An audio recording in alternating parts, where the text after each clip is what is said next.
રાજકોટમાં પાટીદાર રેલીમાં મનોજ પનારાએ નિવેદન આપ્યું છે।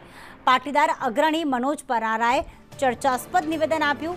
વધુમાં વધુ પાટીદાર દીકરી લવ મેરેજમાં ભોગ બની રહી છે તેવું નિવેદન આપ્યું છે।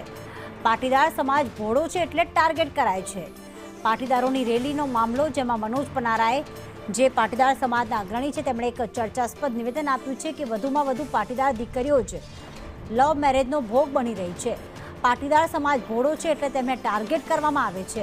અન્ય કેટલાક શક્તિશાળી સમાજની દીકરીઓ સામે લુખ્ખા લફંગા આંખ ઊંચી કરીને જોતા નથી, કેમ કે તેમને ત્યાં ખબર છે કે અહીંયા ટાંટિયા ભાંગી જશે। વરુણ પટેલે પણ તીખા તેવર બતાવ્યા। ગુજરાતની સરકાર ખૂબ જ હોશિયાર છે। તેમને ખબર છે કે અમારી માંગ સ્વીકારવી જોઈએ। અમારા બાયોડેટા તેમની પાસે છે, સરકાર પાસે આઈબી છે અને ઇનપુટ પણ છે। આજે અહીંયા જે ટોળું છે તે કાલે આખા ગુજરાતમાં ભેગું થઈ શકે છે। હું ખાસ કરીને કહું છું કે વધુમાં વધુ દીકરીઓ પાટીદારોની ટાર્ગેટ થાય છે।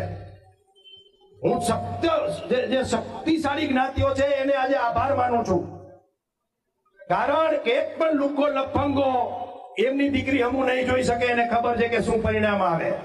પટેલિયા ભોળા છે, ભાભેડા છે, માથાકૂટમાં ઉતરેવા નથી, એટલા માટે આપણી દીકરીઓને ટાર્ગેટ કરવામાં આવે છે।